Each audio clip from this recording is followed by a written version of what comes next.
Hi, Peter Helms here, Bigger Transformations, and I wanted to share something with you.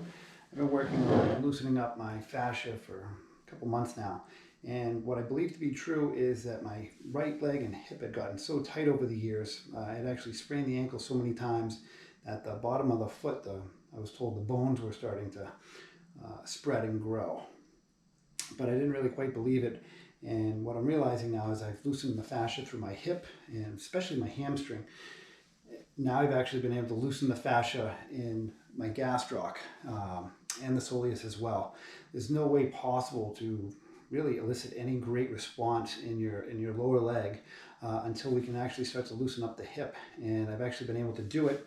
And I kind of found something awesome where, you know, the bottom of my feet and a lot of other people's feet, you know, we start to kind of get really bony and tight. And if you think about how much work we end up doing on the bottom of our feet and, you know, really don't get too much relief, the tissue becomes really hard and fibrous. And that's what was happening when they were trying to tell me that I was eliciting more bone and or kind of getting bunions, which is fibrous tissue, which is basically muscle hardening. But we can actually loosen that tissue in numerous ways.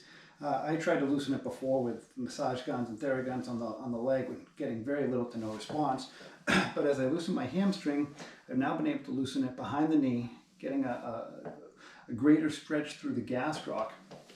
And just through the actual stretching of the upper leg and the hip, I have much better balance on my right leg. I can feel the tissue and the fascia starting to move in my foot. I'm pretty sure I'm not going to need a brace if I was to play basketball. That's what they had recommended for me to stabilize the foot at one time. I didn't realize how much I didn't really trust it over the years, but I realize now it wasn't so much that I didn't trust it, it's that it was getting twisted and rotated out of place, so it didn't feel comfortable. And you know, you lock something tight, it's going to make it feel comfortable or more supportive at the joint, but then it's just making more bad responses further up the chain. So today I started to finally actually be able to break up the tissue on the bottom. I'm going to run the Theragun on this too. I'll write another one, but I wanted to kind of document this right away. You know, my toe and the big toe has always been kind of stuck, and now it's starting to move.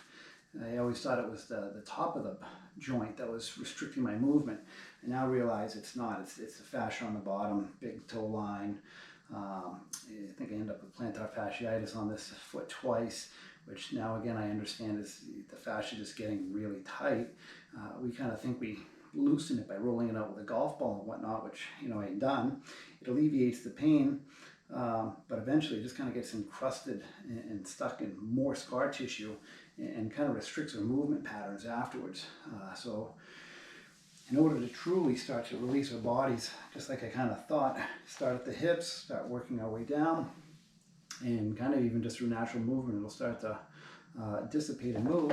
But now that I've actually got it loose, take a moment, use the Theragun, and now I'm going to kind of break up that tissue a little bit more.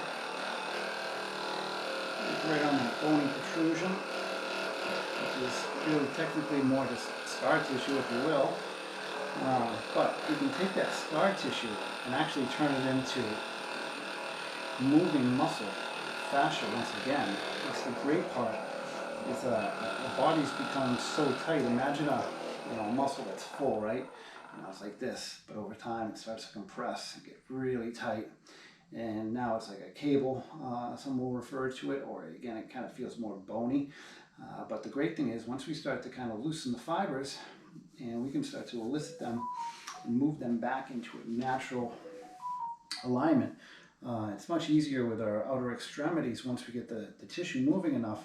A little bit harder with the abdominals that I'm finding because it's more like a spider web, if you will, as were our legs and our arms. Most of the muscles are just running in a straight line. You can actually look at the skin and you can actually even see the striation marks of which ways your muscle fibers are moving. And a lot of times you can start to loosen that tissue, and especially same thing, I'm not going to get into it too much right now, but with the upper body, shoulder complex needs to be forward a little bit more. We're always compacting it down and back. I'm going to make a whole different video about that. But I wanted to share with you guys that it is possible to change a lot of our tissue that we once thought is unable to. And once the process is started, it's kind of, you do anything with it. All right.